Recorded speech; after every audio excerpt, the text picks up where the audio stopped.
causes de la Première Guerre mondiale sont souvent résumées de cette façon. Le jeu d'alliance. La Serbie qui souhaitait former une alliance avec la Bosnie, qui était alors sous les jougs de l'Autriche-Hongrie. La Russie a soutenu les Serbes et a déclenché un véritable effet domino, puisque peu de temps après, l'Autriche-Hongrie a déclaré la guerre à la Serbie. Alors bien sûr, ces faits historiques sont prouvés et archivés. Mais le véritable enjeu de la Première Guerre mondiale sont justement de creuser sur ces alliances. Et une autre cause a été complètement éclipsée du débat historique, c'est celle de l'offensive. En France, on appelle l'offensive à outrance. Alors la question que l'on se pose, c'est pourquoi le pouvoir militaire s'est-il adonné à continuer cette doctrine de l'offensive qui a conduit l'enlisement de la Première Guerre mondiale. Impérialisme, militarisme. Le militarisme, selon Alfred Wacht, un historien allemand qui a participé à la Première Guerre mondiale, se résume en ces termes. La domination du militaire sur le civil, une prépondérance indue des exigences militaires, l'accent mis sur les considérations militaires. Dans son livre The Military Attaché, il va dire ceci. La responsabilité immédiate de la Première Guerre mondiale et de la décision d'entrer en guerre en août 1914 incombe aux gouvernements européens qui croyaient tous qu'ils allaient gagner. Mais les ambassadeurs et les attachés de service portent une part de responsabilité lointaine dans la confiance diplomatique et militaire acquise au fil des ans grâce à leurs rapports et à leurs conseils. En juillet 1914, ces hommes se sont montrés plus conformes, plus subordonnés à leur bureau d'origine qu'à bien d'autres moments. Aucun ambassadeur, aucun attaché de service d'aucune puissance européenne n'a déconseillé la guerre. Tous croyaient à la victoire. Cette situation démontre un symptôme, la militarisation. Cette confiance inébranlable en la victoire grâce à la puissance militaire, avec une politique de réarmement massif et une volonté inépuisable d'expansion.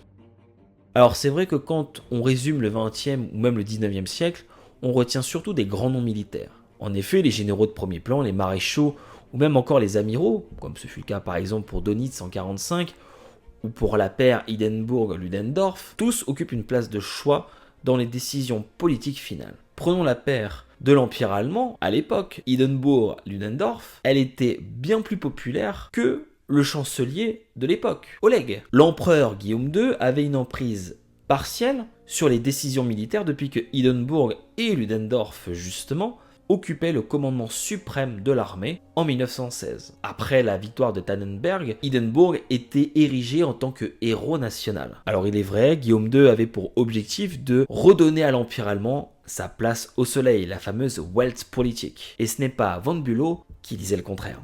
Nous ne voulons faire de l'ombre à personne, mais nous exigeons d'avoir nous aussi notre place au soleil. Ou encore, seule une politique extérieure couronnée de succès peut aider à réconcilier, apaiser, rassembler, unir. Néanmoins, le pouvoir politique appartenait au chancelier. Pourtant, Bülow, Oleg étaient systématiquement relégués au second plan médiatique, ce qui démontre bien toute la militarisation de l'époque. Bien sûr, en France, l'effort de guerre a été inexorable, donc qu'importe le camp. La règle d'or, attaquer le premier dans un temps restreint imparti. Les deux meilleurs exemples, ce sont évidemment le plan Schlieffen et le plan 17. Le plan Schlieffen qui a été élaboré en 1905 par celui qui va donner le nom à ce plan, le général Alfred von Schlieffen, où l'objectif de ce plan fut une stratégie offensive de contournement dans un but d'attaquer la France en passant par la Belgique et le Luxembourg. Au final, le plan sera changé par Moltke en 1914. La France avait aussi son plan, le fameux plan 17, élaboré en 1913 par le maréchal Joffre. Ce plan présente les mêmes tenants et aboutissants que le plan Schlieffen, à savoir une préparation d'une attaque en réunissant le maximum de forces aux frontières. Chaque État-nation avait à cette époque son plan, comme par exemple le plan Conrad pour l'Autriche-Hongrie, dans le but d'attaquer la Serbie, ou encore le plan 19, élaboré en 1910 par Yuri Danilov, où l'objectif de celui-ci était d'attaquer l'Allemagne par la Prusse orientale, avec pour objectif et ligne de mire Berlin. Cette militarisation peut aussi s'expliquer par un contexte géopolitique instable. Prenons l'exemple de la révolution russe de 1905. Elle a fragilisé la politique intérieure de la Russie en remettant en cause le tsar Nicolas II, qui 12 ans plus tard, avec la révolution russe 1917, sera complètement banni des Russes, au point d'abdiquer et de mourir assassiné. La Russie était donc à ce moment précis en proie à une invasion occidentale et des pires ennemis de Lénine, c'est-à-dire aux capitalistes, par l'intermédiaire entre autres de Ludendorff. L'instabilité dans les Balkans par l'Empire austro-hongrois et de l'Empire ottoman n'arrangeait en rien la situation. L'Empire austro-hongrois a profité de la mésentente entre l'Empire ottoman et la Russie pour faire main basse sur les deux vilayets, la Bosnie et l'Herzégovine. Le congrès de Berlin permettait à l'Autriche-Hongrie d'occuper la Bosnie et l'Herzégovine sous suzeraineté ottomane. Rappelons tout de même que la Serbie souhaitait aussi sa part dû à la forte concentration de Serbes. Pacha disait « Il n'y a plus désormais de Bulgares, de Grecs, de Valaques, de Juifs, de musulmans.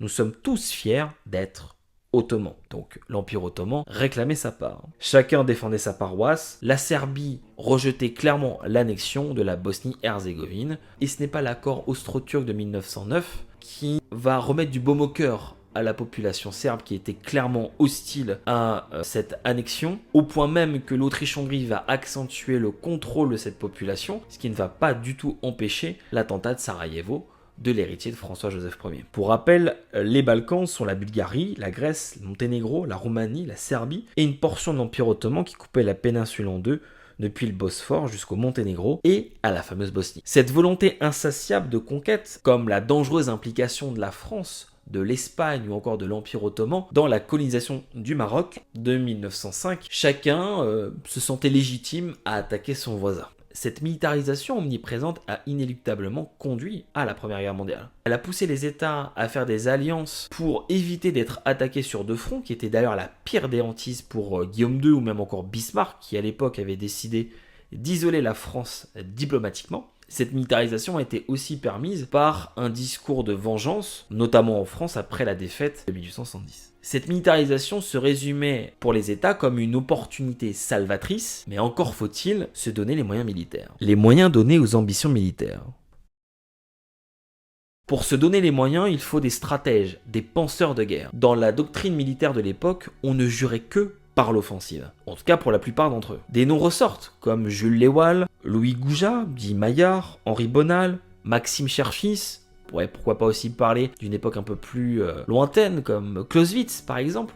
Ils ont tous théorisé ou débattu autour de cette stratégie offensive. Je vous mets à l'écran des archives permettant de consulter des leçons de stratégie offensive qui avaient été publiées dans le livre de Maillard. Clausewitz avait théorisé aussi son approche offensive dans son livre paru en 1832, où lui va expliquer notamment la notion de point stratégique, qui est une stratégie offensive où il faut déterminer la faiblesse de l'adversaire. Un exemple qui est le plus parlant, c'est celui de la bataille des Ardennes en 1940 avec le plan de Von Manstein, où celui-ci va préparer un plan pour attaquer la France non pas par la Belgique, mais par la forêt des Ardennes qui était jugée impénétrable à l'époque. On a retrouvé aussi certaines archives qui disaient que la forêt des Ardennes était impénétrable, même Pétain d'ailleurs en rigolait. Au final, cette force est devenue une faiblesse. Et c'est donc en cela le point stratégique. Le point stratégique permettait de contraindre l'adversaire d'exercer sa propre volonté. Autre exemple d'utilisation bénéfique du terrain, on a Austerlitz ou même la guerre de Boers. Mais sans les hommes, les stratégies ne sont rien. Il faut habituer donc les hommes à la peur et à les galvaniser pour se préparer à l'assaut, se préparer à l'attaque. Pour Ardent du Pic, la force morale est la primeur de tout. Si les combattants sont assez endurcis moralement parlant, qu'ils peuvent encaisser les coups et qu'ils sont conscients de ce qu'ils jouent, de ce qu'ils peuvent perdre ou même gagner, l'ampleur des pertes dans les rangs de celui qui va combattre ne doit pas l'effrayer pour combattre, mais au contraire le galvaniser pour atteindre son objectif. Et quand on s'en tient au récit d'Ernest Junger dans Orage d'acier, où j'avais d'ailleurs fait une vidéo complète là-dessus à ce sujet, un documentaire très détaillé, donc si ça vous intéresse n'hésitez pas à aller voir la vidéo, on peut dire que ça a marché, que ça a fonctionné, ou même on pourrait le constater aussi dans le Bocteau 125. Ardent du Pic pense que la nature de l'homme craint la destruction. Intervient alors la notion de dressage de l'infanterie proposée par l'oiseau de grand maison. On peut parler aussi même d'endoctrinement à ce tarif-là. À force de répétitions comme la force du travail démocratisée par